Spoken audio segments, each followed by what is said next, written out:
Hello viewers, welcome back to DSC corner. This is Bhargavi. ఈరోజు మనం CTET 2021కి సంబంధించి maths pedagogy class అయితే discuss చేద్దాం. దానికంటే ముందు మీరు ఎవరైనా ఈ ఛానల్ని ఫస్ట్ టైం చూసినట్టయితే సబ్స్క్రైబ్ చేసుకోండి. పక్కనే ఒక బెల్ ఐకాన్ ఉంటుంది కదా, దానిపైన క్లిక్ చేయగానే నేను ఏ వీడియో అప్లోడ్ చేసినా అది మీకు వెంటనే నోటిఫికేషన్ కింద అయితే రావడం జరుగుతుంది. సో మీరు ఏ వీడియో కూడా మిస్ కాకుండా అయితే చూసేయచ్చు.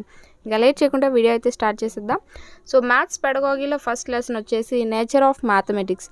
ఇందులో మనకి నేచర్ ఆఫ్ మ్యాథమెటిక్స్ అంటే మ్యాథమెటిక్స్ అంటే ఏంటి, దాని యొక్క స్వభావం అనేది ఎలా ఉంటుంది, మనం మ్యాథమెటిక్స్ని టీచ్ చేయడానికి ఎలాంటి టెక్నిక్స్ అనేవి యూజ్ చేస్తాం, సో అలాంటి టెక్నిక్స్ ద్వారా పిల్లలకి మ్యాథమెటిక్స్ని చెప్తాం అనే టాపిక్స్ అన్నీ కూడా ఇందులో ఉండడం జరుగుతాయి. సో వాటన్నింటినీ మనం డిస్కస్ చేద్దాం. సో ఫస్ట్ కనుక చూసుకుంటే meaning and definition of mathematics. So first mathematics అంటే ఏంటి అనేది చూద్దాం. There are many definitions for mathematics. Some define mathematics is a science of calculation, science of space, numbers and science of measurement, magnitude and direction. So కొంతమంది మ్యాథమెటిక్స్ని ఏంటి అంటే గణన చేయడానికి సంబంధించిందిగా చూస్తే, కొంతమంది ఒక స్థలానికి సంబంధించింది గాను, కొంతమంది సంఖ్యలకి సంబంధించింది గాను, కొంతమంది కొలతలకి, అలాగే పరిమాణానికి, దిశలకి, ఇలా ప్రతి అంశానికి సంబంధించిందిగా మ్యాథమెటిక్స్ని చెప్తూ ఉంటారు. అయితే mathematics should be visualised as the vehicle to train a child to think, reason, analyse and articulate logically. Apart from being a specific subject, it should be treated as a concomitant to any subject involving analysis and meaning. So దీని అర్థం ఏంటంటే, mathematics అనేది ఒక చైల్డ్కి, ఒక పిల్లవాడికి ఒక వాహనం లాంటిది అనమాట. దేనికి అంటే పిల్లవాడు ఆలోచించేలా చేయడానికి, విశ్లేషించడానికి. సో ఏదైనా ఒక అంశం పైన ఆలోచించడం, విశ్లేషించడం, తార్కికంగా ఆలోచించడం, ఈ విధంగా చేయడానికి మ్యాథమెటిక్స్ అనేది ఒక వాహనం కింద ఉంటుంది.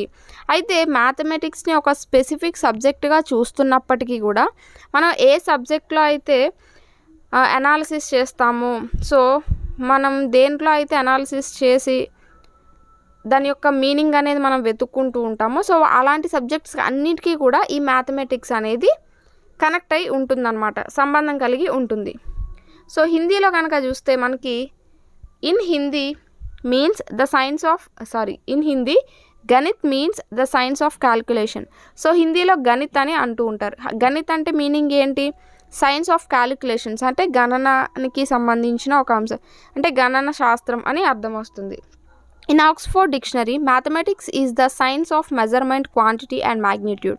సో ఆక్స్ఫోర్డ్ డిక్షనరీ ప్రకారం కనుక చూస్తే మ్యాథమెటిక్స్ అంటే ఏంటి, మెజర్మెంట్ అంటే పరిమాణానికి అలాగే మ్యాగ్నిట్యూడ్కి సంబంధించింది అన్నట్టు అనమాట.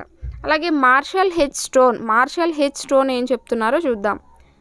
Mathematics is the study of abstract system built of abstract elements. These elements are not described in concrete form. So mathematics అనేది ఒక అమూర్తమైనది. అంటే ఇప్పుడు సపోజ్ ఏదైనా మనం ప్లాంట్ గురించి డిస్కస్ చేసినప్పుడు, యానిమల్ గురించి డిస్కస్ చేసినప్పుడు మనం వాటిని చూపిస్తూ చెప్పొచ్చు. కానీ మ్యాథమెటిక్స్ అనేది అది అంటే మనకి బయటకు కనిపించింది అది మూర్తం అనమాట. సో కనిపించలేనిది అమూర్తం. సో ఇప్పుడు మనం 2 అనే నెంబర్ని ఎక్కడైనా కంటే ఆ యొక్క రూపాన్ని మనం చూడగలం, కానీ 2 అంటే మనం దానికి ఏదైనా ఒక ఎగ్జాంపుల్ కింద 2 పెన్స్ ఆర్ 2 పెన్సిల్స్ ఈ విధంగా చెప్పగలం, కానీ 2 అనేది ఏంటి, ఒక అమూర్తమైన అంశం. సో దాన్ని మూర్త అంశం కింద చేయలేమన్నమాట. మ్యాథమెటిక్స్లో అన్నీ కూడా అమూర్తమైనవి, వాటిని మూర్తంగా చూపలేం అని మార్షల్ హెచ్ స్టోన్స్ చెప్తున్నారు. నెక్స్ట్ బెర్ట్రాండ్ రస్సెల్ ఏం చెప్తున్నారంటే, mathematics is defined as the subject in which we neither know what we are talking about nor whether what we are saying true. So mathematics అనేది ఏ విధంగా అయితే define చేశారంటే, మనం next Galileo ఏం చెప్తున్నారంటే, mathematics is the language in which God has written the universe. So Galileo గారి ప్రకారం ఏంటి అంటే, మ్యాథమెటిక్స్ అనేది ఏంటి అంటే, గాడ్ ఎవరైతే దేవుడు ప్రపంచాన్ని ఎందులో అయితే సృష్టించాడో, ఏ భాషలో అయితే సృష్టించాడో అదంతా కూడా మ్యాథమెటిక్స్ అని చెప్తున్నారు. నెక్స్ట్ లాక్ ఏం చెప్తున్నాడంటే, mathematics is a way to settle the habit of reasoning in the mind of children. So పిల్లవాడి యొక్క మెథడ్లో ఈ రీజనింగ్ని అలవర్చడానికి ఉపయోగపడే ఒక సాధనమే మ్యాథమెటిక్స్ అన్నట్టు, ఒక దారే మ్యాథమెటిక్స్ అన్నట్టు చెప్తున్నారు. సో ఇవన్నీ వీటి ద్వారా ఒక కన్క్లూజన్స్ అనమాట. నెక్స్ట్ నేచర్ ఆఫ్ మ్యాథమెటిక్స్ అనేది ఎలాంటి స్వభావాన్ని కలిగి ఉంటుంది అనేది ఇక్కడ ఇవ్వడం జరుగుతుంది. Mathematics is its own language which consists of mathematical terms, mathematical concepts, formulae, theories, principles and signs etc. నార్మల్గా మనం ఏ లాంగ్వేజ్ ఇప్పుడు సపోజ్ ఇంగ్లీష్ ఆర్ తెలుగు తీసుకున్నాం అనుకోండి, ఆర్ బయాలజికల్ సైన్స్ మనం చదువుతున్నప్పుడు అయితే తెలుగులో ఇంగ్లీష్లో చదువుతాం, అంతేగాని అంత బయాలజికంగా ఒక సపరేట్ లాంగ్వేజ్ అనో లేకపోతే ఇంకే ఉండవు. కొన్ని పదాలనే ఉంటాయి కానీ టోటల్ లాంగ్వేజ్ అనేది ఒకలా ఉండదు. కానీ ఇక్కడ మ్యాథమెటిక్స్కి వచ్చేసరికి ఏంటంటే ఆ టర్మ్స్ కానీ ఆ కాన్సెప్ట్స్ కానీ ఫార్ములాస్ కానీ అవన్నీ కూడా డిఫరెంట్గా ఉంటాయి. Mathematics involves conversation of abstract concepts into concrete form. So అమూర్తమైన అంశాలని మూర్త అంశాలుగా చూపుతుంది. సో ఇప్పుడు 2 అనేది ఒక మనకి అబ్స్ట్రాక్ట్ అనమాట. సో అది మనకి కనిపించలేనిది. అలాగే 2 పెన్స్ అంటే 2 పెన్స్ అన్నాం అనుకోండి, అది మనకి అర్థమవుతుంది అండ్ కనిపిస్తుంది కూడా. సో అలా ఏంటంటే మనకి అర్థం కాలేని కనిపించలేని వాటిని అర్థమయ్యేలా చూపిస్తూ ఉంటుంది. Mathematics does not leave any doubt in the mind of learner about theories, principles, concepts. So ఎవ్వరికి కూడా ఎలాంటి డౌట్ అనేది ఉంచదు. సపోజ్ మీరు ఏదైనా సోషల్ స్టడీస్ తీసుకున్నారనుకోండి, ఇప్పుడు సపోజ్ ఏదైనా చారిత్రక కట్టడం ఏంటి అంటే ఒకటి ఉండొచ్చు, దానికి తర్వాత ఇంకొకటి రావచ్చు. సో అదా అన్న కన్ఫ్యూజన్లో ఏదైనా చిన్న కన్ఫ్యూజన్లో పడవచ్చు. కానీ మ్యాథమెటిక్స్కి వచ్చేసరికి ఏంటి అంటే వేటికి సంబంధించి థియరీస్, ప్రిన్సిపల్స్, కాన్సెప్ట్స్ వేటికి సంబంధించి కూడా ఎలాంటి డౌట్ ఉండదు అనమాట. సో అవన్నీ క్లియర్ కట్గా ఉంటూ ఉంటాయి. Next mathematics helps to develop the habit of self confidence and self Reliance in children. So పిల్లల్లో సొంతంగా ఏదైనా చేయగలం అనే ఒక కాన్ఫిడెన్స్ అనేది అభివృద్ధి చెందుతుంది. Mathematics helps in developing scientific attitude in children. So సైంటిఫిక్గా వాళ్ళు డెవలప్ అవుతూ ఉంటారు.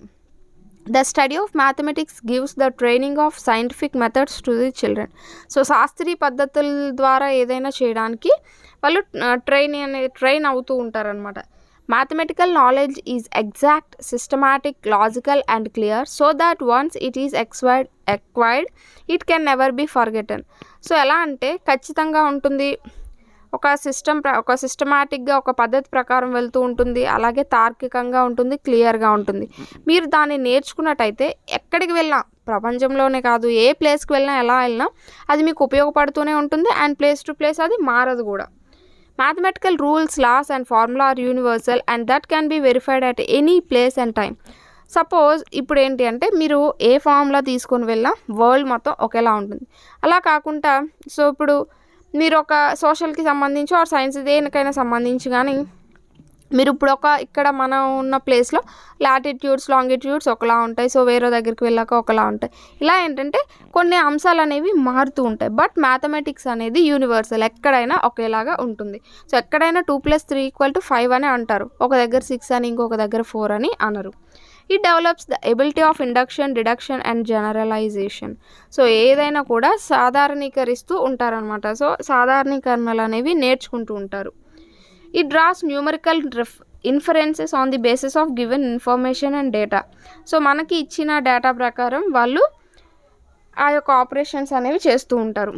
Mathematical knowledge is applied in the study of science and in it's different branches like physics, chemistry, biology.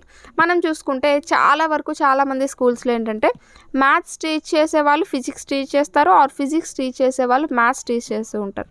ఎందుకు అంటే సో వీటికి అన్నింటికి కూడా చాలా దగ్గర సంబంధం అనేది ఉంటుందన్నమాట. So that's why. నెక్స్ట్ ఇక్కడ రోగర్ బ్యాకన్ గారు చెప్పిన ఒక మాట ఏంటి అంటే mathematics is the gateway key of all sciences.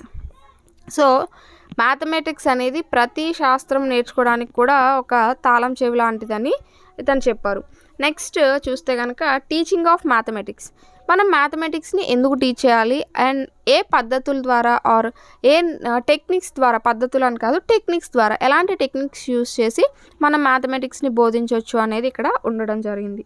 In mathematics teaching and teaching techniques are such aids which are used to make the lesson interesting. So మనం మ్యాథమెటిక్స్లో టీచింగ్లో use చేసే techniques అంటే నైపుణ్యాలు అనొచ్చు, స్ట్రాటజీస్ అనొచ్చు, ఏవైనా అనొచ్చు. సో ఇవి ఏంటి అంటే లెసన్ని కొంచెం ఎఫెక్టివ్గా చేయడానికి ఉపయోగపడుతూ ఉంటాయి. సపోజ్ నార్మల్గా బోర్డ్ పైకి వెళ్ళి 2+3 = 5 ఆర్ 5+4 = 9 అనే చెప్పిన దానికి పిల్లలకి ఏదైనా ఇచ్చి యాక్టివిటీ చేయించిన దానికి చాలా డిఫరెన్సెస్ అనేవి ఉంటాయి. సో ఇలాంటి వాటిని స్ట్రాటజీస్ అని, టెక్నిక్స్ అని అంటూ ఉండొచ్చు. To explain the content and remember it by heart during teaching learning process. అయితే ఇవి యూజ్ చేయడానికి గల కారణం ఏంటంటే మనం కంటెంట్ని ఎక్స్ప్లెయిన్ చేస్తున్నప్పుడు వాళ్ళకి ఒక్కసారి చెప్తే అది వాళ్ళ మైండ్లో ఉండిపోవాలన్నమాట. సో అలా ఉండాలి. సో వాటి కోసం టెక్నిక్స్ని యూజ్ చేస్తూ ఉంటారు. Techniques are not directly linked with the teaching objectives. So ఏవైతే ఆబ్జెక్టివ్స్ ఉంటాయో అంటే పిల్లవాళ్ళు మనం ఏ లక్ష్యం కొరకు దాన్ని బోధిస్తున్నాం అనేవి ఆబ్జెక్టివ్స్ కదా. సో ఈ ఆబ్జెక్టివ్స్కి టెక్నిక్స్ అనేవి డైరెక్ట్గా రిలేట్ అయ్యి ఉండవు. కానీ ఈ టెక్నిక్స్ అనేవి దేనికి రిలేట్ అయ్యి ఉంటాయి అంటే టీచింగ్ మెథడ్స్. సో టీచింగ్ మెథడ్స్కి రిలేట్ అయ్యి ఉంటాయి. ఈ టీచింగ్ మెథడ్స్ అనేవి ఆబ్జెక్టివ్స్కి డైరెక్ట్గా లింక్ అయ్యి ఉంటాయి. Various strategies and techniques of teaching mathematics. So కొన్ని స్ట్రాటజీస్ అలాగే టెక్నిక్స్ కనుక చూస్తే డ్రిల్ వర్క్ అంటే ఏంటంటే రిపీట్ చేస్తూ వాళ్ళకి నేర్పిస్తూ ఉండడం. హోంవర్క్, రిటర్న్ అంటే రాయడం ద్వారా, సెల్ఫ్ స్టడీ అంటే తనకు తానుగా. సో ఈ విధంగా ఏంటంటే మనకు ఆల్మోస్ట్ 9 ఉన్నాయి. ఈ వీడియోలో మనం ఒక 4 డిస్కస్ చేద్దాం. నెక్స్ట్ వీడియోలో మిగతా అయితే డిస్కస్ చేద్దాం. సో ఫస్ట్ కనుక చూస్తే ప్రతి దానికి కూడా ప్రతి టెక్నిక్కి అందులో ఉన్న అడ్వాంటేజెస్ ఏంటి, అలాగే డిసడ్వాంటేజెస్ ఏంటి అనేవి కూడా చూద్దాం. సో ఫస్ట్ డ్రిల్ వర్క్ అంటే ఏంటి? పిల్లవాడి చేత రిపీట్ చేస్తూ చదివించడం ఆర్ రాయించడం, ఇదన్నమాట.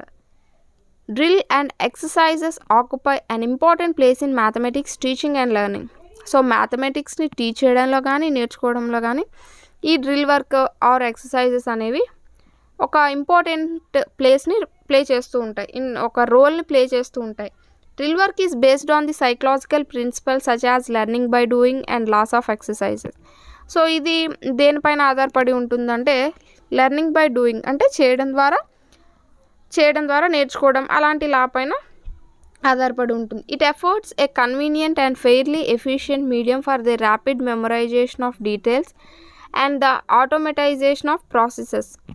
సో ఇది ఏంటి అంటే ఈ టెక్నిక్ అనేది మనకి ఎక్కువగా పిల్లవాడు ఈజీగా అండ్ క్లియర్గా తనకి అర్థం చేసుకొని మైండ్లో పెట్టుకోవడానికి ఉపయోగపడుతూ ఉంటుంది. Drill provides an opportunity of self learning and improvement. The speed and accuracy in mathematics can be possible without drill work. So self study అంటే సెల్ఫ్ లెర్నింగ్, తనకు తానుగా నేర్చుకోవడానికి ఉపయోగపడుతుంది. అలాగే మ్యాథమెటిక్స్లో ఈ డ్రిల్ వర్క్ అనేది స్పీడ్ని పెంచడానికి ఉపయోగపడుతుంది అని చెప్తున్నారు. సో డ్రిల్ని ఎఫెక్టివ్గా ఏ విధంగా కండక్ట్ చేయొచ్చు అంటే కనుక drill exercises should be conducted in such a manner that pupils can work at different rates and different levels according to their abilities. So దీన్ని ఎలా ఏ విధంగా కండక్ట్ చేయొచ్చు అంటే సో పిల్లవాడు ఏ స్థితిలో ఉన్నాడు అంటే ఏ రేట్లో ఉన్నాడు అంటే ఫాస్ట్గా నేర్చుకుంటున్నాడా, స్లోగా నేర్చుకుంటున్నాడా, సో వాళ్ళ యొక్క లెవెల్ ఏంటి, వాళ్ళ యొక్క ఎబిలిటీస్ ఏంటి, అవన్నీ తెలుసుకొని కండక్ట్ చేయాలి. Drill exercises should B brief and distributed over a period of time. So బ్రీఫ్గా ఉండాలి అండ్ ఒక పీరియడ్ ఆఫ్ టైం అంతా కూడా డిస్ట్రిబ్యూట్ చేస్తూ ఉండాలి. Drill should consist of several distinct activities involving different strategies of learning. So అన్నీ ఒకేలా కాకుండా కొంచెం డిఫరెంట్గా ఉంటూ ఉండాలి. Variety of problems will make the drill interesting. So అన్నీ ఒకే దానికి సంబంధించి కాకుండా వెరైటీ ఆఫ్ ప్రాబ్లమ్స్ ఇంక్లూడ్ చేయాలి. The drill work should be progressively more challenging. So ఇది చేయడానికి కొంచెం అంటే కష్టంగా ఉంటుందన్నమాట. బట్ సో ఈ విధంగా క్రమంగా చేయాలంటే కొంచెం ఓపిక అనేది ఉండాలి అని చెప్తున్నారు. అండ్ నెక్స్ట్ డ్రిల్ వల్ల అడ్వాంటేజెస్ ఏంటంటే learn material can be retained for a long time. So ఏదైతే చదవాలి అని అనుకుంటున్నారో సో దాన్ని చాలా ఎక్కువ టైం చదవాల్సి ఉంటుంది. సో ఎక్కువ టైం చదివే అవకాశం అనేది ఉంటుంది. It is a good technique for learning for beginners. So starting ఎవరైతే పిల్లలు ఉంటారో వాళ్ళకి నేర్పడానికి ఇది ఒక మంచి టెక్నిక్ అని చెప్పొచ్చు. Speed of the learning material can be adjusted according to need. Accuracy of learn material can be improved. So దాని యొక్క స్పీడ్ అనేది మనం ఇంప్రూవ్ చేయొచ్చు. అంటే ఫస్ట్ స్లోగా నేర్చుకుని ఆ తర్వాత కొంచెం బాగా వచ్చిన తర్వాత దాన్ని మనం అడ్జస్ట్ చేసుకోవచ్చు ఆ స్పీడ్ అనేది. Memory of the child can B checked. So పిల్లల యొక్క జ్ఞాపక శక్తిని మనం తెలుసుకోవచ్చు. అండ్ డిసడ్వాంటేజెస్ ఏంటి అంటే it is not suitable for all topics. Drill work creates disturbance in other classes. So అన్ని టాపిక్స్కి ఈ డ్రిల్ వర్క్ అనేది సూట్ అవ్వదు అండ్ అదర్ క్లాసెస్లో కొంత డిస్టర్బెన్స్ని క్రియేట్ చేస్తూ ఉంటుంది. It is not effective without good and clear voice. So good and clear voice, మంచి voice అనేది లేకపోతే ఇది సాధ్యం కాదు. Sometimes drill becomes an exercise in academic futility. Careful questioning by the teacher is usually needed in drill work. So teacher యొక్క questioning, teachers వేసే questions అనేవి ఈ డ్రిల్ వర్క్లో మెయిన్ ఇంపార్టెంట్ అనమాట. సో అది కరెక్ట్గా లేకపోతే వాళ్ళకి కరెక్ట్ డ్రిల్ అవుతున్నట్టు ఉండదు. సో నెక్స్ట్ హోంవర్క్ ద్వారా ఏంటి ఉపయోగాలు మ్యాథమెటిక్స్లో కనుక చూస్తే, సో ఇప్పుడు కనుక చూసుకుంటే చాలా వరకు సిలబస్ అనేది చాలా ఎక్కువగా ఉంటుంది. అయితే ఈ సిలబస్ అంతా మనం కవర్ చేయాలి, సో ఉన్న ఒక్క పీరియడ్లోనే కవర్ చేయాలంటే చాలా కష్టం. సో చాలా వరకు స్కూల్స్లో టీచర్స్ ఏం చేస్తారు, ఒక 2-3 ఎగ్జాంపుల్స్ చెప్పి అండ్ ఎక్సర్సైజ్ మొత్తం చేసుకొని రమ్మంటారు. సో ఈ విధంగా హోంవర్క్ ఇవ్వడం ద్వారా అది అడ్వాంటేజా డిసడ్వాంటేజా చూద్దాం. Homework plays a vital role as the teachers get very short time to cover the heavy load of the curriculum. So under the circumstances, it is not only important but also essential to give homework to the students. So మనం ఎంత సిలబస్ని cover చేయాలంటే ఖచ్చితంగా వాళ్ళు homework ఇవ్వాల్సి ఉంటుంది. అది ఇంపార్టెంటే కాదు, అది ఖచ్చితంగా ఇవ్వాలి కూడా. The homework in mathematics May consist of some problems based on facts thought in the class room. So ఏవైతే టాపిక్స్ కంటెంట్ అనేది క్లాస్లో టీచ్ చేస్తారో దానికి సంబంధించిన ప్రాబ్లమ్స్ అనేవి ఎప్పుడు హోంవర్క్ కింద ఇవ్వాలి. By giving homework means creating a study environment in the child at home. So ఈ విధంగా హోంవర్క్ ఇవ్వడం ద్వారా పిల్లవాడు ఇంటికి వెళ్ళినా కూడా ఆ యొక్క చదువు వాతావరణంలో ఉన్నట్టు అనిపిస్తూ ఉంటుంది. The nature and amount of homework should be given according to the capacities of the children. So మనం ఇచ్చే హోంవర్క్ ఎలా ఉండాలంటే పిల్లవాడు చేయగలిగేలా ఉండాలి. సో అంతేగాని మనం చెప్పలేని టాపిక్స్ పైన ఏదో ఎక్సర్సైజ్ ఇచ్చి చేయమండం ఇలా కాకుండా కరెక్ట్గా ఉండాలి. Homework should be assessed as a part of internal assessment and proper weightage should be given. So దానికి ఒక కరెక్ట్ వెయిటేజ్ అనేది ఇస్తూ ఉండాలి. Next objectives of homework. So homework ఇవ్వడం ద్వారా మనం పిల్లవాడిలో ఏం పొందాలనుకుంటున్నాం అని. It utilises the leisure time of the child. పిల్లవాడి యొక్క ఖాళీ సమయాన్ని వృధా కాకుండా చూడొచ్చు. It cultivates the habit of regularity and hard work in the children. So పిల్లవాళ్ళలో ఒక క్రమాన్ని అలాగే ఒక కష్టపడే తత్వాన్ని పెంపొందింపచేయచ్చు. It provides the opportunity of independent work. So ఇండిపెండెంట్గా చేయడానికి, సో క్లాస్లో అంటే ఒకరికొకరు సహాయం చేసుకుంటూ ఉంటారు. సో ఇంటికి వెళ్ళిపోయిన తర్వాత తన ఇండివిజువల్గా తను ఎంత నేర్చుకోగలుగుతున్నాడు అనేది తెలుసుకోవచ్చు. It provides opportunity for the application and practice of the gained language. So ఏదైనా నేర్చుకున్న దానికి అప్లై చేయడం. సపోజ్ ఇప్పుడు ఇంటి దగ్గర స్కూల్లో ఒక ఫార్ములా నేర్చుకున్నట్టయితే ఆ ఫార్ములాని ఇంటికి వచ్చి అప్లై చేయగలగడం నేర్చుకోవచ్చు అండ్ దాని ద్వారా కొంత నాలెడ్జ్ అనేది గెయిన్ చేయొచ్చు. ఇది వీటి యొక్క ఆబ్జెక్టివ్స్. అయితే వీటి ద్వారా అడ్వాంటేజెస్ ఏంటి అంటే homework is essential because the school hours are not enough for the necessary work. So ఖచ్చితంగా హోంవర్క్ అనేది ఇవ్వాలి, ఎందుకంటే స్కూల్ అవర్స్ సరిపోవు కాబట్టి ఇవ్వాలి. It brings closer relationships between the parents and the school. So స్కూల్కి పేరెంట్స్కి మధ్య ఒక రిలేషన్షిప్ అనేది ఉంటుంది, ఎందుకంటే స్కూల్లో ఉన్నంతసేపు టీచర్స్ వాళ్ళ కేర్ తీసుకుంటారు అండ్ ఇంటికి వెళ్ళిన తర్వాత పేరెంట్స్ ఆ కేర్ని తీసుకోవాల్సి ఉంటుంది. It promotes the habit of self study in children. It also develops a sense of responsibility in the children. So పిల్లల్లో వాళ్ళు స్వతహాగా నేర్చుకునే ఇది ఉంటుంది అండ్ రెస్పాన్సిబిలిటీ, నేను చేయాలి, ఈ బాధ్యత నా పైన ఉన్నది అనే ఒక రెస్పాన్సిబిలిటీ ఉంటుంది. The constant anxiety of doing homework promotes the progress of the children. So ఈ విధంగా వాళ్ళకి ఆ తపన ఉన్నట్టయితే, అంటే నేను ఖచ్చితంగా ఈ హోంవర్క్ కంటిన్యూగా చేయాలి, ఇది నా బాధ్యత అని వాళ్ళకి తపన ఉంటే వాళ్ళు ఖచ్చితంగా సక్సెస్ అవుతారనమాట. డిసడ్వాంటేజెస్ ఏంటి అంటే home do not provide suitable conditions for work. So ఇంట్లో అంత అనుకూలమైన పరిస్థితులు ఉండకపోవచ్చు. Many students involve their parents or others to get their homework completed. చాలామంది ఏంటంటే పక్క వాళ్ళ చేతో వాళ్ళకంటే పెద్దవాళ్ళ చేతో హోంవర్క్ని కంప్లీట్ చేస్తూ ఉంటారు. కొంతమంది పేరెంట్స్ ఏంటి అంటే వాళ్ళ పిల్లలు రాస్తారో రాయరో మేడం తిడతారనో పక్క వాళ్ళ దగ్గర చీప్ అవుతారనో వాళ్ళే రాసిస్తూ ఉంటారు. సో దీని ద్వారా వాళ్ళకే లాస్ అనమాట. Some children develop emotional tensions because of homework. కొంతమంది హోంవర్క్ చేయకపోతే టీచర్ కొడతారనో లేకపోతే ఇంకేంటనో చాలామంది ఎమోషనల్గా కొంచెం ఏడవడం, ఇలాంటి స్కూల్కి వెళ్ళకపోవడం ఇలాంటివి చేస్తూ ఉంటారు. Homework assignments or sometimes misused as punishments. So homeworks చేయకపోతే కొట్టడం ఇలాంటి ద్వారా ఏంటంటే పనిష్మెంట్స్కి దారి తీయొచ్చు అనమాట. నెక్స్ట్ ఓరల్ వర్క్ ఏంటో చూద్దాం. ఓరల్ వర్క్ అంటే ఏంటంటే ఏమైనా సపోజ్ ఇప్పుడు ఫార్ములాస్ ఉన్నాయనుకోండి, ఫార్ములాస్ చదివించడం ఈ విధంగా అనమాట. ఏదైతే మనం ఓరల్గా మాట్లాడుతూ ఉంటామో దాన్ని ఓరల్ వర్క్ అంటూ ఉంటారు. అయితే మ్యాథమెటిక్స్లో దాన్ని ఎలా యూజ్ చేస్తారనేది చూద్దాం. In mathematics oral work is not only interesting but may be effective especially in the initial stages. So oral work అనేది ఇంట్రెస్టింగే కాకుండా ఎఫెక్టివ్గా కూడా ఉంటుంది కొంచెం. అండ్ అది ఎప్పుడు అంటే స్టార్టింగ్ స్టేజెస్లో. And appeal to the eye and ear is more effective then written work. So రాయడం కంటే చూడడం అండ్ వినడం ఈ రెండు ద్వారా జరిగే లెర్నింగ్ అనేది కొంచెం ఇంకా ఎక్కువగా ఉంటుంది అని అంటున్నారు. Oral work results in the saving of time and efforts through omission of certain steps. Oral work helps in mental calculation. So ఓరల్గా సపోజ్ ఇప్పుడు రిటర్న్గా మనం 11+6 ఎంత అంటే పిల్లవాడు చేతులు వేళ్ళపైన లెక్క పెట్టుకోవడం ఈ విధంగా. అలా కాకుండా ఓరల్గా చెప్పమంటే వాళ్ళు మెంటల్గానే కొన్ని క్యాల్కులేషన్స్ అనేవి జరుపుతారు. సో దాని ద్వారా వాళ్ళు ఈజీగా నేర్చుకుంటారనమాట. Oral questions can be graded as difficulty in a better manner. This demands power of careful listening, visualization, quick thinking and decision making. It is very easy to discover the weakness of child through oral work in mathematics and his mistakes can be rectified.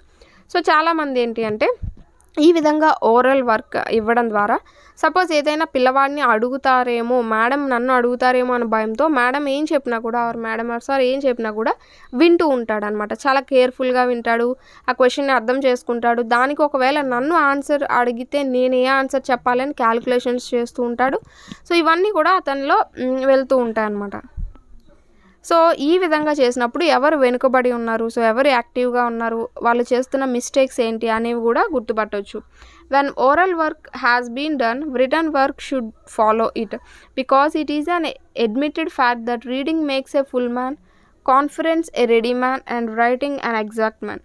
So ఈ ఓరల్గా అయిన తర్వాత మనం రిటర్న్గా proceed అవ్వాలి అని చెప్తున్నారు. ఎందుకంటే reading అనేది ఒక ఫుల్గా చేస్తుందట, కాన్ఫరెన్స్ అంటే మాట్లాడడం అనేది రెడీ మ్యాన్గా చేస్తుందట, అండ్ రైటింగ్ అనేది ఒక ఎగ్జాక్ట్ మ్యాన్గా చేస్తుందట.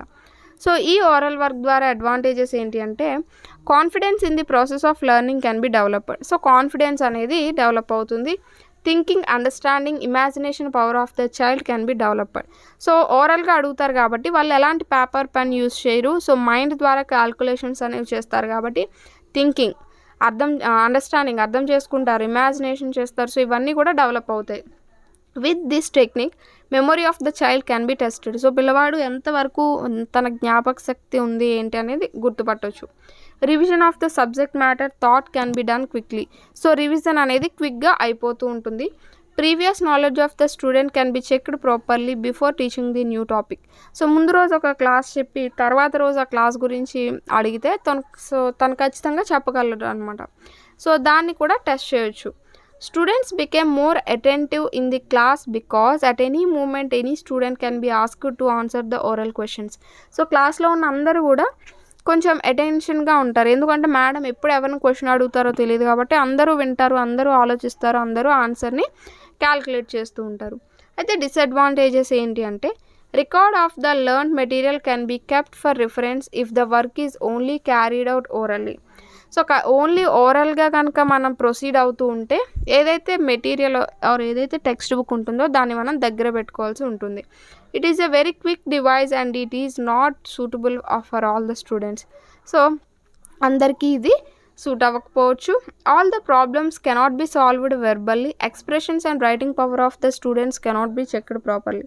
సో అన్ని పిల్లవాడి యొక్క అన్ని సామర్థ్యాలు మనం చెక్ చేయలేం. సపోజ్ ఇప్పుడు రైటింగ్కి సంబంధించి మనం చెక్ చేయలేం కదా ఓరల్గా మాట్లాడుతున్నప్పుడు. అది ఇక్కడ ఒక disadvantage. Land material can be retained for a long time. So మనం ఏదైతే టెక్స్ట్ బుక్ ఆర్ ఏదైతే మెటీరియల్ ఉందో దాన్ని మనం లాంగ్ టైమ్ ఆ విధంగా చదువుతూ ఉండలేమని చెప్తున్నారు. నెక్స్ట్ రిటర్న్ వర్క్ గురించి కనుక చూస్తే, written work. In order to attain precision and accuracy, written work is essential in mathematics. So మిగతా సబ్జెక్ట్స్ మనం రిటర్న్ వర్క్ ఉంటుందో లేదో తెలియదు కానీ మ్యాథమెటిక్స్కి మాత్రం ఖచ్చితంగా రిటర్న్ వర్క్ అనేది ఉంటుంది. సో ఈ యొక్క రిటర్న్ వర్క్ ద్వారా మనం స్పీడ్ అనేది కూడా గెయిన్ చేయొచ్చు. Therefore oral work must be supplemented by the written work. So oral work అయిన తర్వాత మనం ఖచ్చితంగా ఈ రిటర్న్ వర్క్ని ప్రవేశపెట్టాలి. It is better to join both of these techniques together. So oral అలాగే రిటర్న్ వర్క్స్ని రెండింటిని కంబైన్ చేసి బోధిస్తే ఇంకా బాగా బెటర్ ఛాన్సెస్ అనేవి ఉంటాయి వాళ్ళు నేర్చుకోవడానికి. One without the other is vague and purposeless. So ఒకటి లేకుండా ఒకటి అనవసరం అనమాట. సో యూజ్ ఉండదు. They both are combined to make the process of instructions complete. So రెండిటి ద్వారా ఆ యొక్క ఇన్స్ట్రక్షన్స్ అనేవి కంప్లీట్ అవుతూ ఉంటాయి. Written work enables the teacher to know the amount of work done by his pupils. So written work ద్వారా ఏంటంటే వాళ్ళ యొక్క పిల్లలు ఎంత వర్క్ చేశారు ఏంటి అనేది తెలుస్తుంది. సపోజ్ ఇప్పుడు పిల్లవాడికి 2 tables చదవండి అంటే తను చదువుతున్నాడో లేదో మనం తెలుసుకోలేం. కానీ రాయండి అంటే రాసిన దాన్ని మనం చూడగలం కదా. సో ఎంతవరకు రాశాడు, ఎంతవరకు రాయగలిగాడు అనేది మనం అయితే చూడగలం. In written work, we can make the students work in accordance with proper rules, processes, principles. So చదివేటప్పుడు ఓరల్గా మనం చదివేటప్పుడు వాళ్ళ మిస్టేక్స్ ఉన్నా ఏమున్నా మనం గమనించలేకపోవచ్చు. కానీ రాసేటప్పుడు ఏంటంటే సర్టెన్ రూల్స్ని ఫాలో అవ్వడం, ప్రిన్సిపల్స్ని ఫాలో అవ్వడం ఇవన్నీ కూడా మనం వాళ్ళకి చెప్పొచ్చు. అండ్ ఈ రిటర్న్ వర్క్లో ఉన్న అడ్వాంటేజెస్ ఏంటి అంటే learning by this technique is retainable for a long time. So ఎక్కువ కాలం గుర్తుంటుంది. Memory of the child can be tested. So memory మనం టెస్ట్ చేయొచ్చు. Expression and writing power of the student can be checked properly. So writing power అనేది check చేయొచ్చు. Confidence in the process of learning can be developed. So confidence develop అవుతుందట. అలాగే రాస్తున్నప్పుడు మిస్టేక్స్ని కూడా మనం check చేయవచ్చు. నెక్స్ట్ డిసడ్వాంటేజెస్ కనుక చూస్తే it is very laborious technique. It is the consuming technique, time consuming technique.